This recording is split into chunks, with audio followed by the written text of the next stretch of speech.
The FFAW is rallying its members for another major protest at Confederation Building. That story, and I heard a loud smack, and I was hesitant to jump out of bed, but when we peeked out the window, there was two people fleeing on foot. Some St. John's residents had a rude awakening when a truck crashed into a house and broke through the bedroom wall. It's still not safe to use Riverside Drive after that major landslide in Corner Brook. And commuters from the North Shore are getting frustrated with their extra long drive in and out of the city. Be patient with us. We only have it blocked off for safety. An update on the landslide. That's tonight. It's a Friday night in St. John's. Now behind me is not the real Taylor Swift, but it is a party in her name. I'm Arlette Lazarenko, and I'll have that story coming up. This is CBC Here and Now.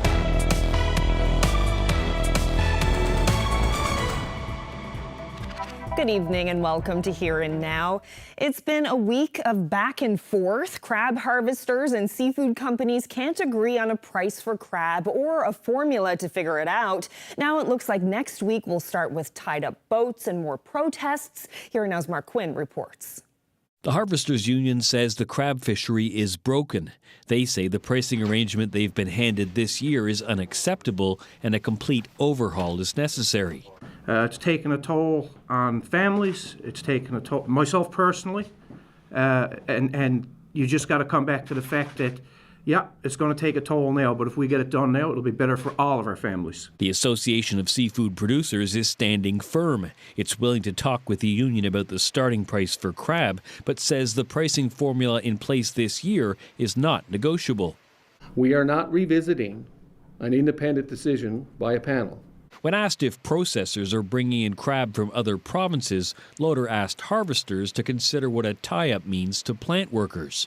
At this time, there's no crab coming in, but that's a conversation that individual processors will have the decision that they will have to make. They have employees that need hours. They have commitments into the market. And I don't believe, and this is as much my personal view as it is ASP's, that anyone in the province should get to tell another person they can work or they can't work. Last night, John Effort, the man at the center of the talks and protests, posted this on social media. "We have controlled our patience long enough," he said in the post. He's calling on harvesters to gather at the Confederation Building at 7 a.m. on Monday morning. Mark Quinn, CBC News, St. John's. Well, in an email late this afternoon, the FFAW says they're working to rally members for a protest at Confederation Building on Monday morning. Well, in other news, police are still investigating a break-in and robbery in Grand Falls, Windsor. It targeted both St. Albans Anglican Church and the town's community kitchen. The thieves pocketed food items worth thousands of dollars and caused thousands more in damage to the church. The RCMP says there have been a total of 7 break-ins in the town over the past month, and it's urging anyone with information to come forward. They're people of opportunity looking for a quick grab, whether it's cash or products that they feel that they can steal and sell. So it's not surprising. It's unfortunate. It's certainly discouraging, especially in this case. The food items were intended to service local area residents with respect to meals being made by the church. Well, an 18-year-old man has died after a dirt bike crash last weekend. It happened on Main Street in Stephenville on Saturday. He died of his injuries yesterday. Police did not offer any more details. And police are investigating after a truck crashed into a home on Casey Street in St. John's this morning. The RNC says one person in the home was injured and 2 people in the truck fled on foot. CBC's Daryl Roberts was on the scene. In the early hours of Friday morning, a truck hit this house on Casey Street, smashing the window and the wall and into the bed where a man was sleeping. The man received only mild injuries. The 2 occupants of the truck fled on foot. The house received extensive damage. A neighbor said he was sleeping when the noise woke him up. At about 7:15, I heard a loud smack, and I was hesitant to jump out of bed, but when we peeked out the window, there was 2 people fleeing on foot, and it looks like they stole the truck, and I guess didn't get very far. I got dressed and came out, and you could see from just down the street that the truck was into the house. And what was the state of your car? Car is not too bad. It is pretty dinged up. The side of the truck hit the back of the car, and then the front of the truck obviously went right in through this. Aaron Terry says he's spoken to the occupant of the house, and as bad as the damage is, things could have been a lot worse. He just got a couple scratches. He was sleeping just inside of this, and luckily they just missed his bed. Yeah, no one's hurt, so we're lucky, I think. Yeah, I don't know where the perpetrators have gone off to. The RNC is investigating the crash, and the owners of the house are left with a lot of cleanup. Daryl Roberts, CBC News, St. John's. Wow. Well, dirt, rocks, and mud still cover a main road in Corner Brook. A major landslide there last week caused by heavy rain and melting snow hit vehicles and sent several people to hospital. Here Now's Colleen Connors has an update on how the city plans to fix Riverside Drive. This is what you see on either side of Riverside Drive. Danger. Do not enter. Stay away. That's because of this. A massive landslide last week after Corner Brook was hammered with heavy rain and melting snow. The West Coast city saw 121 millimeters of rain in 96 hours. It's been over a week. The sun is out, but dirt and debris still cover the road. And geotechnical experts who have examined the mess say the ground is still quite damp. We're waiting for it to dry out a little bit. We're waiting for some proposals from our geotech experts so we can figure out exactly how we're going to tackle this problem and do the cleanup.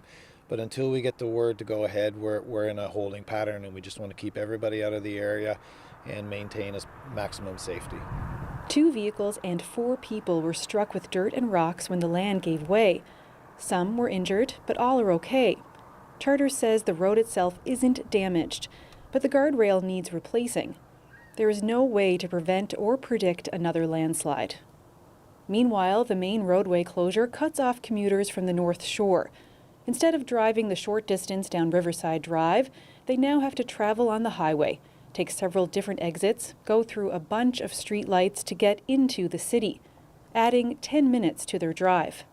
Be patient with us. We only have it blocked off for safety. We're not trying to inconvenience anybody, but luckily there is a really good detour route. Otherwise, there would be a whole lot more challenges with something like this. The main challenge now is to get this mess cleared away. Charter says if all goes to plan, in about a week or so, the landslide location will be cleaned up and this road will open. Colleen Connors, CBC News, Corner Brook.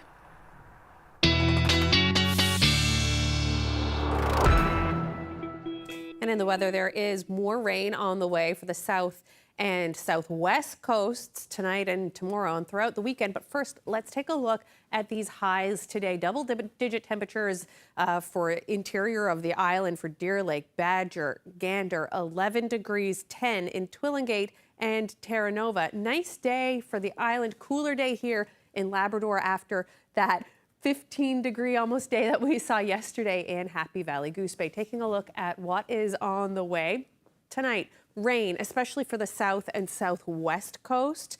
Tomorrow on Saturday, we are going to see that rain continue and showers where we don't have rain.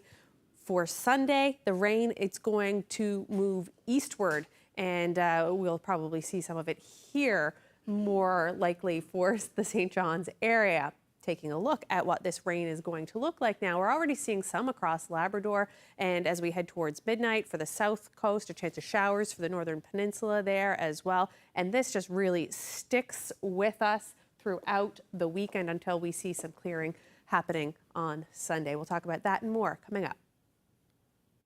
Thanks, Heather. The province's chief medical officer is asking people to make sure they're up to date on their whooping cough vaccinations. The warning comes as the health department says the number of whooping cough cases in the province is rising. Also known as pertussis, it's a highly contagious bacterial infection and can lead to severe complications, especially in vulnerable populations such as infants. It spreads when an infected person coughs or sneezes. The department says it's crucial for people, especially those in close contact with infants, to make sure their shots are up to date. Convicted sex offender Stephen Hopkins has been designated as a long-term offender and was sentenced today to 6.5 years in prison. Hopkins was convicted of breaking into a Crown Heights home and sexually assaulting a teenager in 2022, as well as sexually assaulting women running on Long Pond Trail in St. John's. Hopkins was also facing the more severe dangerous offender designation, which could have resulted in an indefinite sentence. Accounting for time served, Hopkins now has 422 days remaining on his sentence. And staying with the courts, the Crown closed its case this morning in the trial of a lawyer accused of sexual assault and sexual interference. Proceedings will resume on Monday when lawyers for Robert Regular say they'll begin calling evidence. An expert witness is expected to take the stand. The defense says proceedings will likely continue up to the end of the week if Regular testifies. The alleged offenses all involve one complainant, a woman now in her mid-30s who says she was sexually assaulted by Regular 4 times. She says the first incident took place when she was around 12 years old. Organizers are expecting thousands of people to stop by the Glacier Arena in Mount Pearl this weekend to take in the 28th annual Home Show. But this year, it's happening under the shadow of a national housing crisis. CBC's Elizabeth Whitten reports. In the market for some new siding, a couch to draw that living room together, new windows, a water feature in the garden.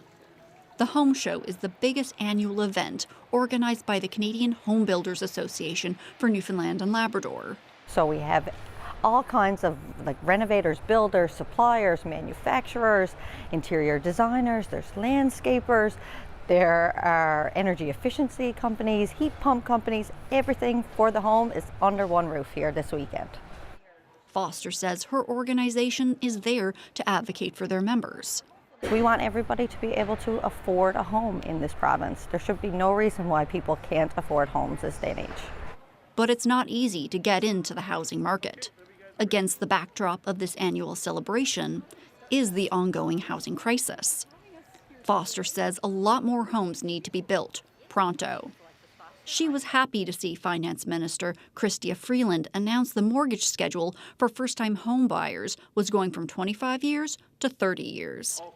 And John Shepard of Progressive Electric Limited says he's felt the effect of the housing crisis.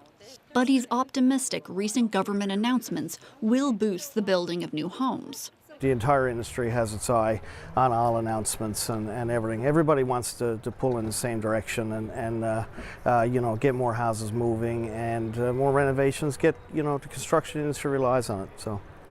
A recent Parliamentary Budget Officer report says Canada needs 1.3 million additional housing units by 2030.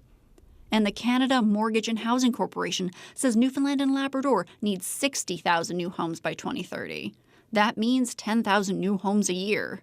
We need a lot more homes to be built, and we need the conditions to be changed in order for our builders to build those homes and in order for consumers to purchase those homes. Foster says the solution will require industry and all levels of government to come together. Elizabeth Whitten, CBC News, St. John's. Well, Northern Ireland Rescue Services responded to a fire on the Sea Rose FPSO yesterday.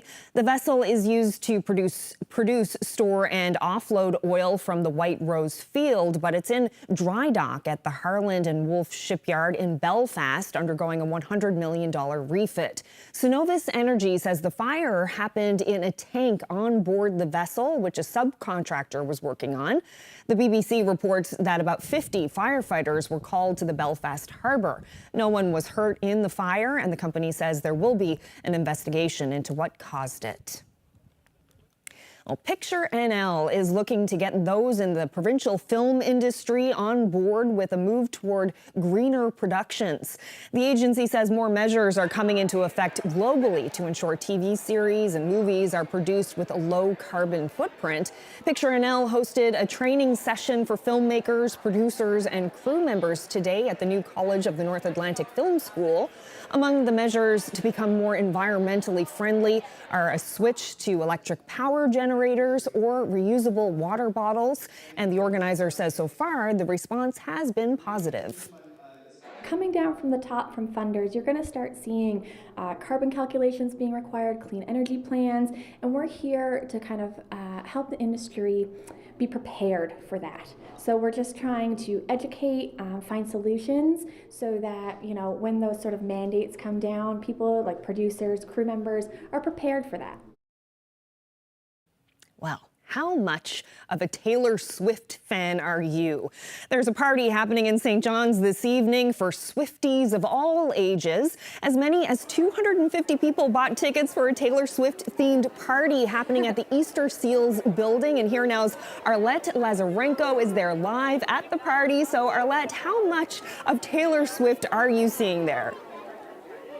Oh my gosh, Carolyn, it's packed with Taylor Swift. We have live music, of course, with Taylor Swift songs. We have what I'm most looking forward to, treats with Taylor theme, you know, anything at Taylor Swift. We also have vendors selling merch. And with me now is Tabitha Hicks and Gina Martin from Magic Storm Events, the brains behind this event. So why did you create this event?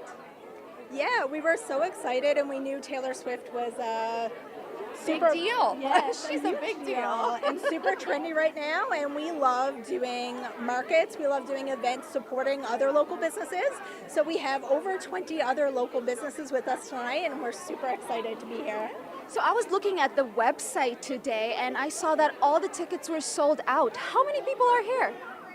Well, I'd say we're probably all told leaning in around 350 by time all said and done. So we are so excited that that many people came to celebrate with us. Why do you think so many people are, you know, into Taylor Swift? So many people showed up. Why? Oh my goodness, she's relatable to all ages and a very positive influence, we think. Like the way she treats her company, her staff, the cities she visits. Like, she's just so cool. Everything. And great music, obviously. Now, are you two Swifties? Of course, we're in our Swiftie era. Yeah, like I think we have to be. Yeah. What's your Taylor Swift favorite song?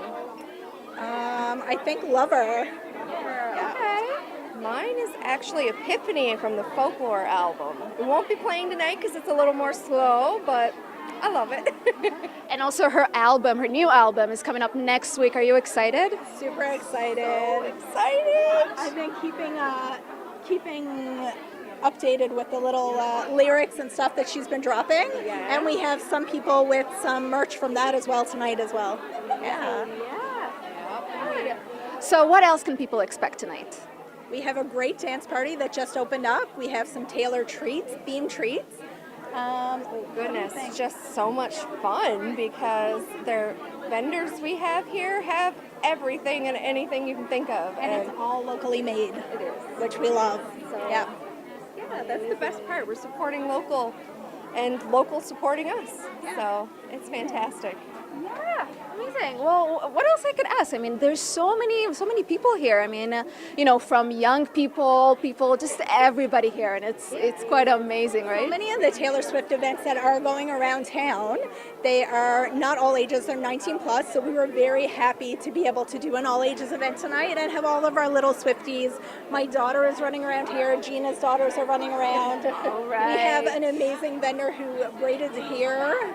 All right. Well, that is amazing. And so that was Tabitha Hicks and Gina Martin with Magic Storm Events. We are so happy to be here. I'm going to stick around and catch you later.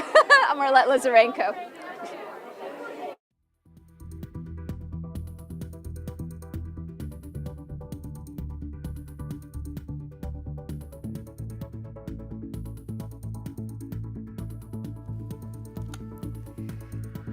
Well, coming up, the Masters is happening this weekend in Georgia. The weather's a bit colder here, but that isn't stopping hardcore golf fans.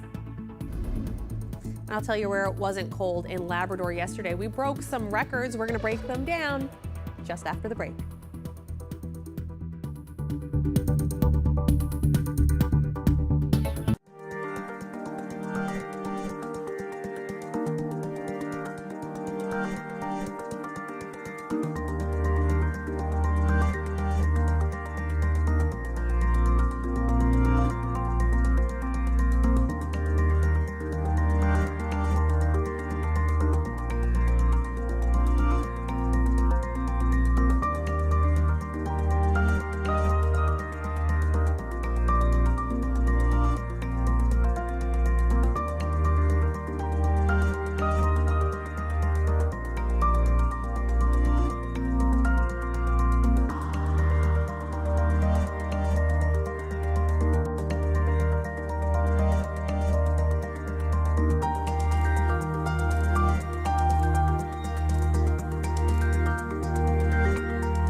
This weather update is brought to you by the Healthcare Foundation Home Lottery. The bonus prize deadline is midnight tonight. Order tickets now at hcfhomelottery.ca.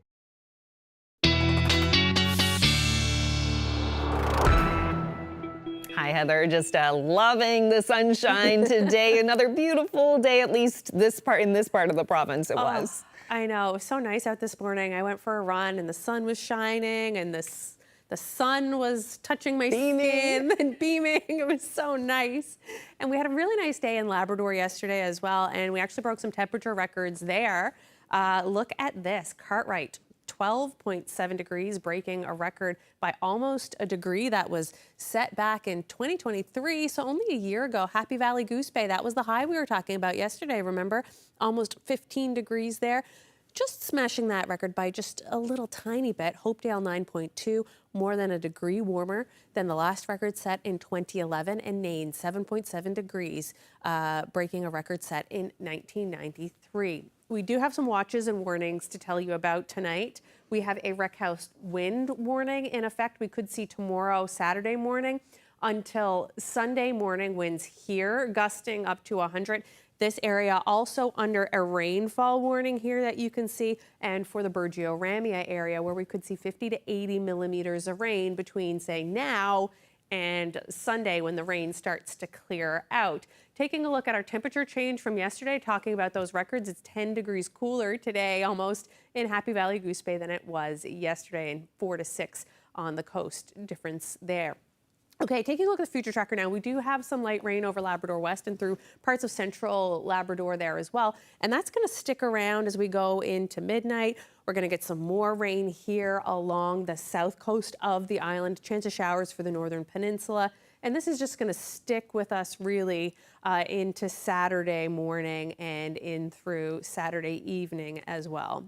Taking a look at that rainfall accumulation, we could see that 50 to 80 millimeters there, especially along the south coast as we near Sunday morning before this system gets out of here and we say sayonara to it. Our temperatures tonight, much warmer than they were last night when we had a lot of zeros on the map here last night. Between 5 and 3 degrees in the east, between 5 and 7 for the west coast, and 3 degrees for the northern peninsula and through the straits. And getting to the freezing mark up in Nain, 5 tonight in Happy Valley Goose Bay and 3 in Lab West. Generally, we will see southwesterly winds to 50 here in the east, but lighter for the west coast and in parts of Labrador there as well. It's going to be a windy one with gusts to 60 or higher for parts of the island as this system moves through and on into Saturday morning as well. You can see the orange where it's going to be a bit of a windier night for those places. Taking a look at the future tracker again as we pick it up Saturday morning around 9 o'clock, we're going to see that rain just kind of sticking around, especially for the southwest and west coast where we're supposed to see all of that accumulation. As we get into tomorrow now, we're going to still have nice warm temperatures for the Avalon Peninsula, especially the northeast Avalon at 13. We could see a chance of showers. We will see about 2 to 4 millimeters for the southern Avalon at 7 degrees, so cooler there. And Marystown as well. The Burin Peninsula could see about 2 to 4 millimeters and 8-11 for Bonavista. As we get on into central, we'll see a chance of showers there as well. And temperatures 13 degrees throughout central, 11 for Terra Nova. Cooler for the Conagra Peninsula down here, Harbour Breton, 8 degrees. We could see 5 to 10 millimeters for this area of the south coast. And we're going to get more. We're going to pick up more and more as we head on a little bit west here for Burgeo and the northern peninsula. Here we go. There we go. We'll do this one here. For the west coast, temperatures between 10 and 13 degrees, 12 for St. Anthony area. And as we go on up into Labrador, temperatures nice and warm here for the southern part, especially Cartwright and Mary's Harbour. We could see a chance of showers there, and into the double digits for central Labrador and even Churchill Falls, but dropping back with a little bit of sun and cloud for Lab West. We'll talk about your extended forecast later in the show. The weather's not exactly great for golf in Newfoundland and Labrador right now, but this weekend is one of the biggest weekends of the year for golf fans. The best golfers in the world are in Augusta, Georgia for the Masters, and this St. John's business is hoping to take a swing at capitalizing on some of that excitement.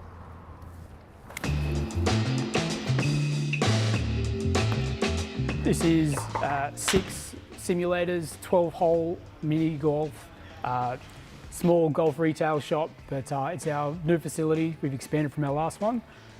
Golf enthusiasts, even people who don't like golf, they should still be able to entertain themselves here. This is usually a seasonal business with golf simulators. The fact that the season is a lot longer here means that obviously we get to do a lot more things with a lot more people, try more things out, get a lot more regulars. People get used to being in the simulators, but it also prepares them for outdoors as well. So we're a very good stopgap for a sport that before us had to shut down for half a year or more, and now literally it's a year-round sport. So the goal of this one right now is to try and get the disc into the hole. If you don't, you get closer, and basically as soon as you get it in the hole, you get to putt it out and come back. Are you much of a beer pong player? I've retired from beer pong, so I'm going to give it a try. All right, well, yeah, time to get back on the saddle.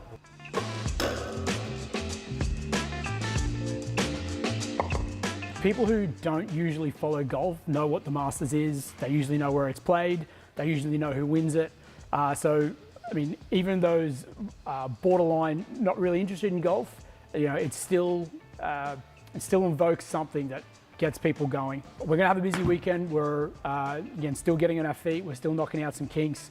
But I think doing it over Masters weekend with some people who are probably gonna be really invested in what's going on, I think is probably the best way to do it. So it's like being able to open for the Super Bowl kind of thing. It's a whether you're only a little bit into golf or where you live, eat and breathe it, like everyone gets excited about it.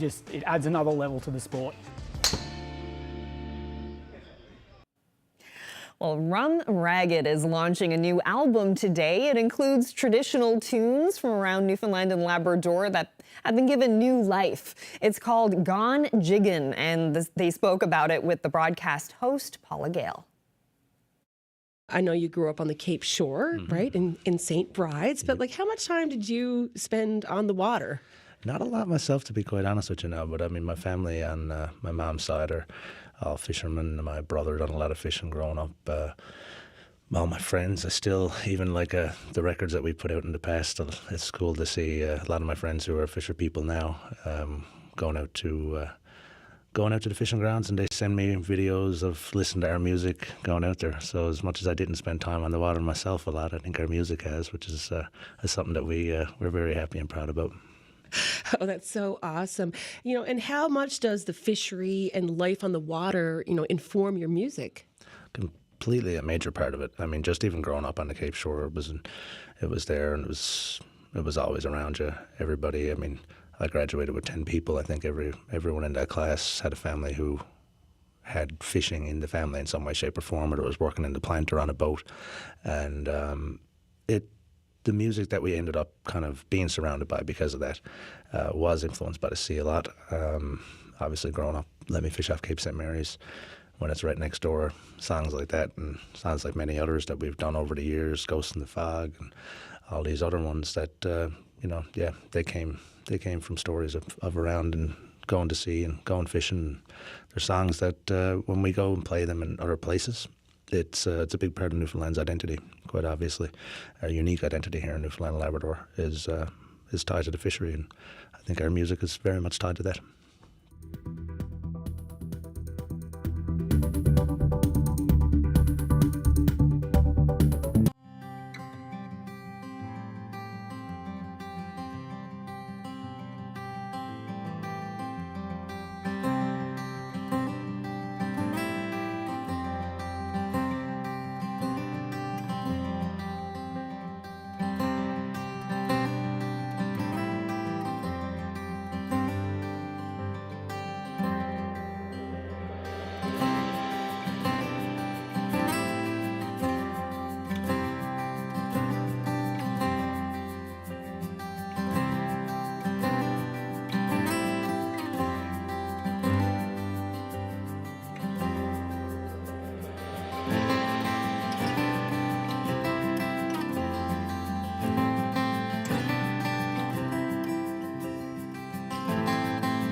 Well, we're heading back now to the Easter Seals building in St. John's. That's where a Taylor Swift party is happening, and that's also where our reporter Arlette Lazarenko is tonight, live at the party. So Arlette, you've been there for a while now, big turnout.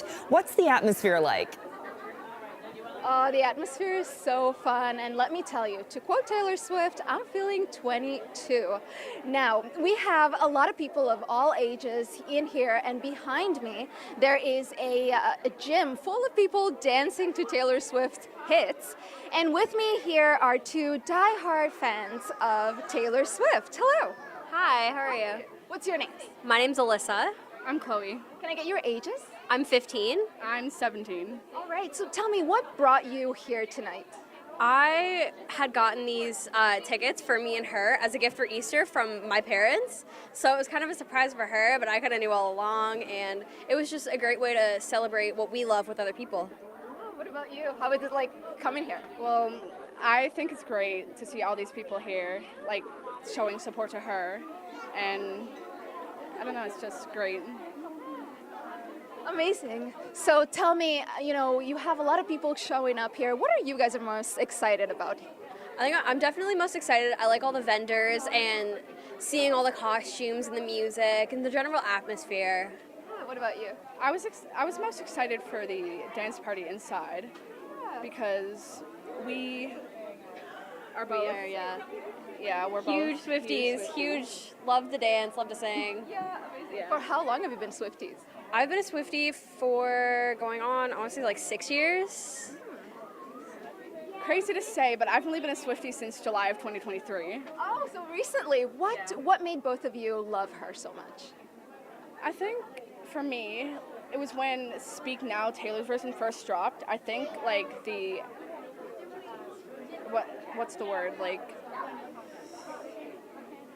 I don't know, but that album just inspires me so much, and I love it so much. It's just great. And what about you, Alyssa? Well, I've been a fan since around when Lover came out, and it started the first Taylor Swift song I heard was Mean, which is from the Speak Now album. That was when I'd say I was like 4 or 5, but I really started to get more into her music and into Swiftie culture, I guess, when Lover came out, and listening to the tracks, and it just it felt so right. It just felt amazing, and I've loved her music ever since. So now the most important question, what's your favorite Taylor Swift song? Oh man, I'd have to say Don't Blame Me from Reputation is definitely my favorite. It's great. What about you, Chloe? Oh my, there's a lot, but my most favorite is I Can See You from the vault tracks on Speak Now. It just, oh my God. Ever since the album came out, it's been my favorite. Amazing. Thank you so much for sharing your love, and I hope you have so much fun. You too. Yeah, so as you can see, people here are having so much fun. They are shaking it off, and I will too after this. Reporting live, I'm Arlette Lazarenko. 80% of those listening will lose money if the carbon tax is cancelled. Well, coming up, it's dividing Canadians and has the Prime Minister on the defensive. But one financial advisor says the carbon tax is getting a bad rap.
Well, the federal carbon tax continues to divide Canadians. The opposition parties are calling on the Prime Minister to hold an emergency meeting with premiers who want it eliminated or paused, including Andrew Furey in this province.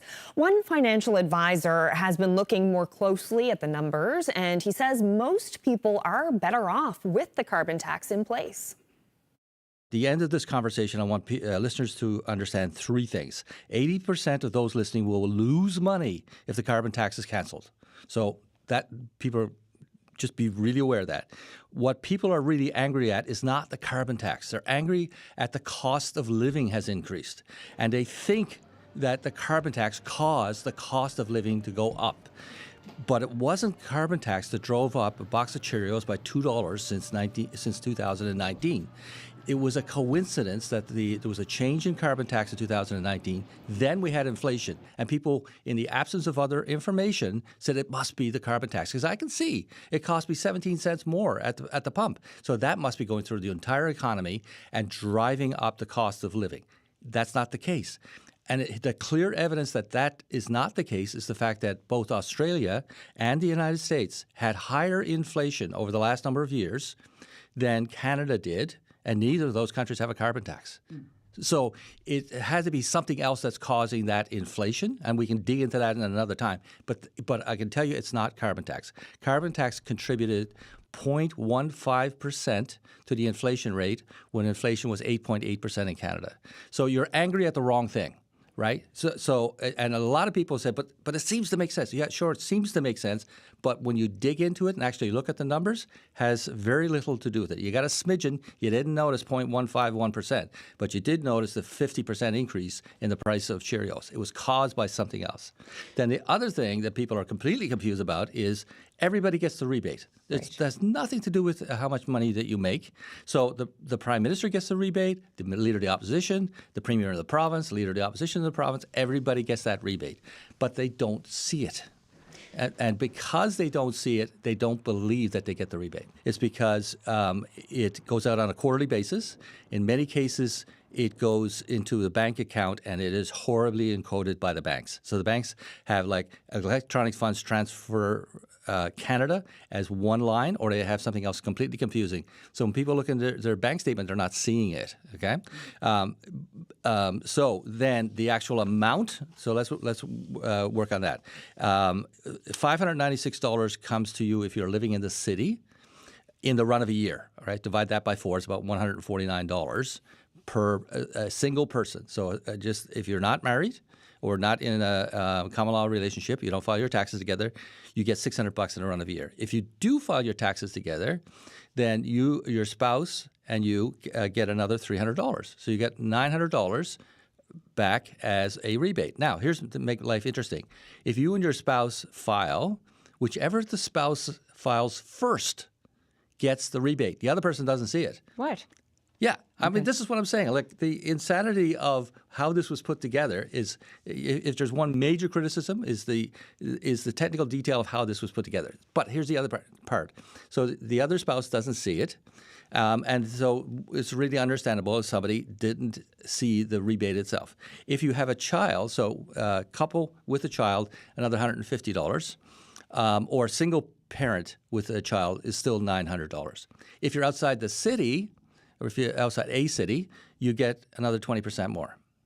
Okay, so we're dealing with about $1,000 for a couple. For a family of four, it's about $1,100. There's the second element, right? People don't know what money they're getting, but they also don't know what their actual cost is. And for 80% of the people that are listening, they are driving less than 30,000 kilometers in a run of a year. If you're in town in particular, you're significantly less. And people who are doing things like taking the bus, you take the Metro bus, you're getting paid $600 to sit in that seat. If you and your spouse are in the seat, it's $900. If you and your spouse and your child in the seat, it's $1,000. That's a nice little hobby to have on a weekend.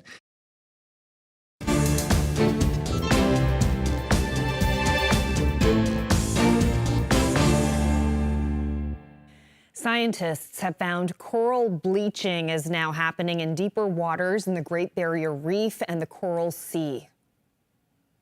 I think like if the bleaching continues the way it is, 50 years from now, so right now we're facing like a big decline in populations. 50 years from now, we might be facing extinction. A dive team of researchers found fresh evidence of coral bleaching about 150 meters underwater. Deeper parts of the reef were thought to be insulated from global warming. Australia's Great Barrier Reef Marine Park is the world's largest and best managed marine reserve. But despite extensive protections, the reef is dying.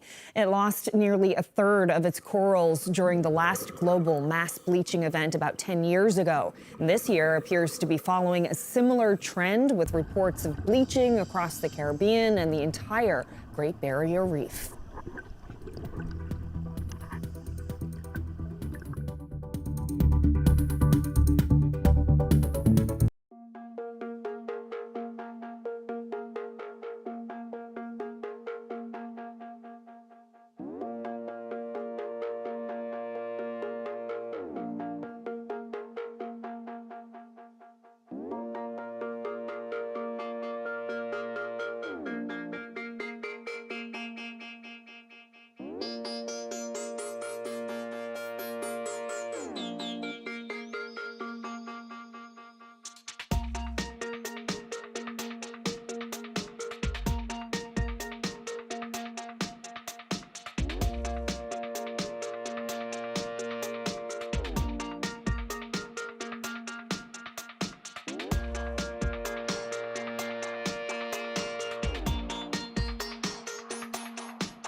Well, it's Friday, so let's find out who's celebrating. Anniversary greetings going out to John and Betty Newman of Boyd's Cove. They're celebrating 54 years of marriage. Happy 52nd anniversary to Ben and Marion Bonnell with love from your family.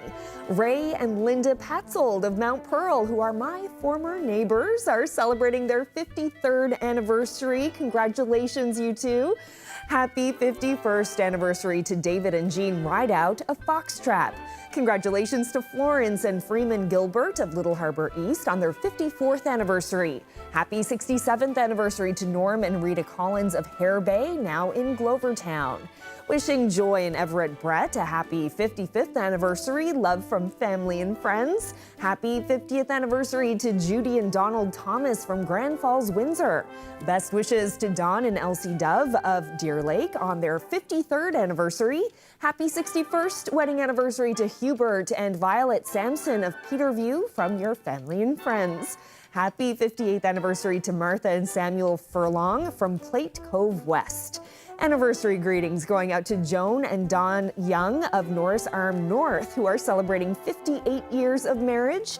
Happy 64th anniversary to Arthur and Hilda George of Port Union.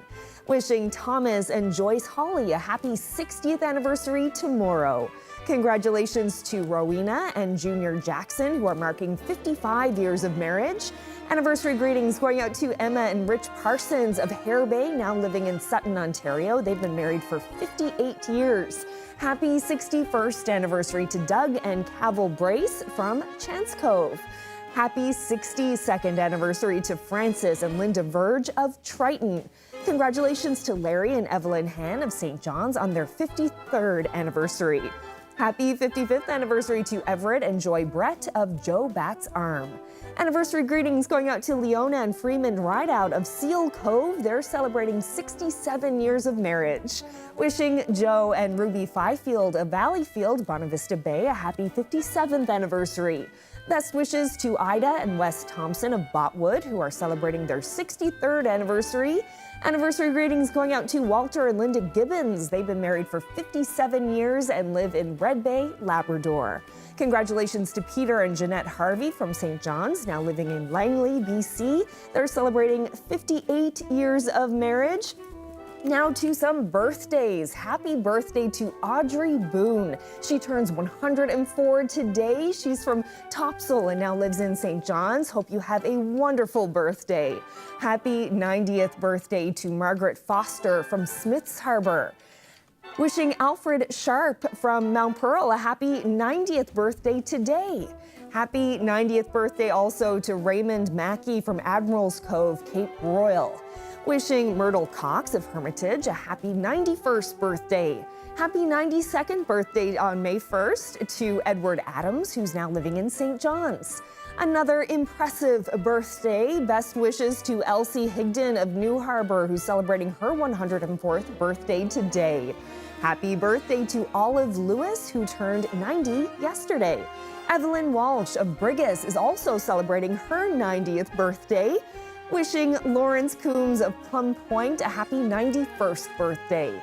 Birthday greetings going out to Raymond Mackey from Admiral's Cove, who just turned 90. Happy birthday to Gerald Lodge, who's celebrating his 90th birthday today. Happy 90th birthday also to Howard Shepard from Stag Harbor, Fogo Island, now living in Lewisport. Happy birthday to Alan Billard of Carbonear, who turns 92 today. Another 90th birthday to celebrate. Happy birthday to David Daw. Wishing Milligan Chapel of Virgin Arm a happy 94th birthday today. Happy 90th birthday to Wilfred Gillard of Happy Valley Goose Bay, now living in St. John's. Birthday greetings going out to Clara Reed of Bishop's Falls, who's turning 99. Happy birthday to Julia White, who's celebrating her 91st birthday in Savage Cove. Happy 91st birthday to Paul Broaders of Bay de Verde, and happy birthday to Muriel Sharp of Twillingate, who turns 91 tomorrow.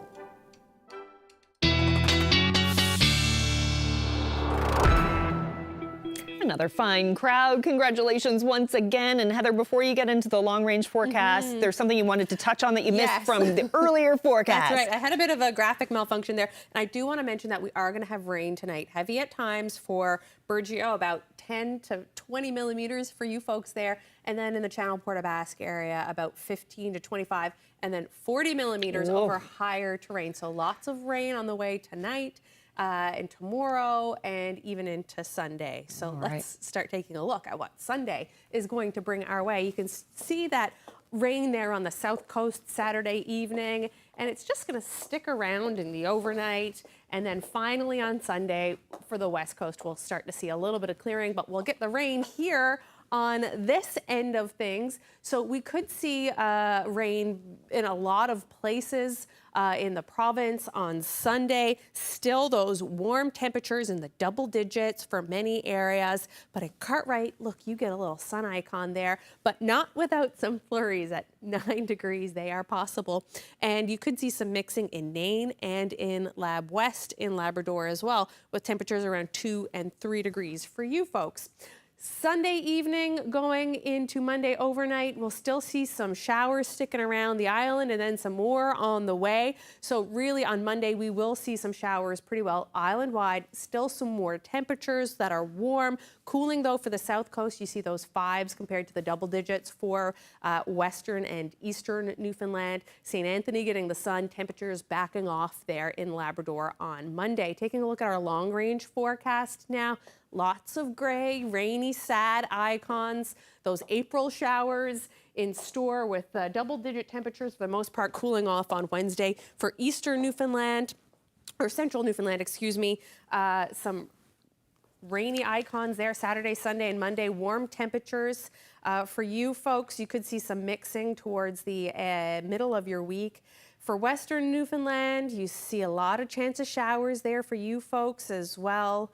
And some mixing into Wednesday. Going on up into Labrador, still lots of gray cloud icons for the east. Could have a drier day on Monday. Temperatures backing off though as your work week starts. And then for Lab West, you could see some flurries on Saturday, a mix on Sunday, a dry day on Monday, some flurries, but Wednesday starting to look nice for you folks. And I want to leave you with this. Oh, it might take you a second. It is not a dog. No? It is a seal pup under the ice. And this photo comes to us from Alicia. And she says she took it in Lake Melville. And I think he is just the cutest little guy. Cutest. Oh my goodness. Yeah, and if you have any photos, I know, he's so cute. If you have any photos like this that you want to send to us, you can always do so. The address is below, nlphotos@cbc.ca. Oh, that's a keeper. That looks like it should be on a birthday card or a postcard or something. Yeah, popping up to say hello. Yes, so adorable. Gets the seal of approval from us as a great photo. All right, well, that is it for us on this Friday evening. Thank you so much for spending part of your evening with us, and hope you have a wonderful weekend. Good night. That was so good.